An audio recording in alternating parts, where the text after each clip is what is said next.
Canto 10, Circle 6, The Heretics.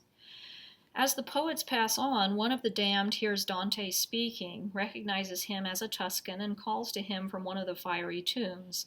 A moment later he appears. He is Farinata degli Uberti, a great war chief of the Tuscan Ghibellines. The majesty and power of his bearing seem to diminish hell itself. He asks Dante's lineage and recognizes him as an enemy. They begin to talk politics, but are interrupted by another shade who rises from the same tomb. This one is Cavalcanti de Cavalcanti, father of Guido Cavalcanti, a contemporary poet. If it is genius that leads Dante on this great journey, the shade asks, why is Guido not with him? Can Dante presume to a greater genius than Guido's? Dante replies that he comes this way only with the aid of powers Guido has not sought. His reply is a classic example of many-leveled symbolism, as well as an overt criticism of a rival poet. The senior Cavalcanti mistakenly infers from Dante's reply that Guido is dead and swoons back into the flames. Farinata, who has not deigned to notice his fellow sinner, continues from the exact point at which he had been interrupted. It is as if he refuses to recognize the flames in which he is shrouded. He proceeds to prophesy Dante's banishment from Florence. He defends his part in Florentine politics, and then, in answer to Dante's question, he explains how it is that the damned can foresee the future but have no knowledge of the present. He then names others who share his tomb, and Dante takes his leave with considerable respect for his great enemy, pausing only long enough to leave word for Cavalcanti that Guido is still alive. We go by a secret path along the rim of the dark city, between the wall and the torments. My master leads me, and I follow him. Supreme virtue, who through this impious land wheel me at will down these dark gyres, I said, speak to me, for I wish to understand. Tell me, master, is it permitted to see the souls within these tombs? The lids are raised and no one stands on guard. And he to me, all shall be sealed forever on the day these souls return here from Jehoshaphat, with the bodies they have given once to clay. In this dark corner of the morgue of wrath lie Epicurus and his followers, who make the soul share in the body's death. And here you shall be granted presently not only your spoken wish, but that other as well, which you had thought perhaps to hide from me. And I, except to speak my thoughts in few and modest words, as I learned from your example, dear guide, I do not hide my heart from you.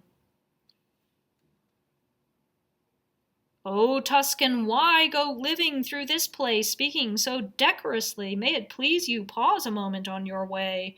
For by the grace of that high speech in which I hear your birth, I know you for a son of that noble city, which perhaps I vexed too much in my time on earth. These words broke without warning from inside one of the burning arcs. Caught by surprise, I turned in fear and drew close to my guide, and he, turn around.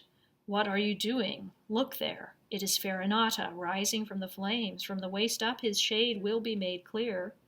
My eyes were fixed on him already. Erect, he rose above the flame. Great chest, great brow. He seemed to hold all hell in disrespect. My guide's prompt hands urged me among the dim and smoking sepulchres to that great figure, and he said to me, mind how you speak to him. And when I stood alone at the foot of the tomb, the great soul stared almost contemptuously before he asked, of what line do you come? Because I wished to obey, I did not hide anything from him, whereupon, as he listened, he raised his brows a little, then replied, bitter enemies were they to me, to my fathers and to my party, so that twice I sent them scattering from high Italy. If they were scattered still from every part, they formed again, and returned both times, I answered. But yours have not yet wholly learned that art.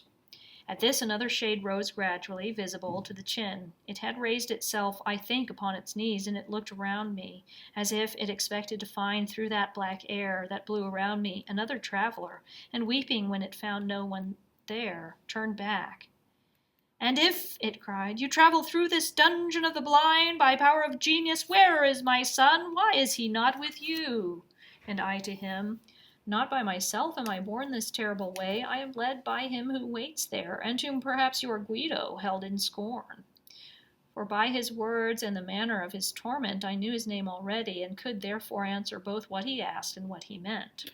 Instantly he rose to his full height. He held? What is it you say? Is he dead then? Do his eyes no longer fill with that sweet light? And when he saw that I delayed a bit in answering his question, he fell backwards into the flame and rose no more from it. But that majestic spirit at whose call I had first paused there did not change expression, nor so much as turn his face to watch him fall.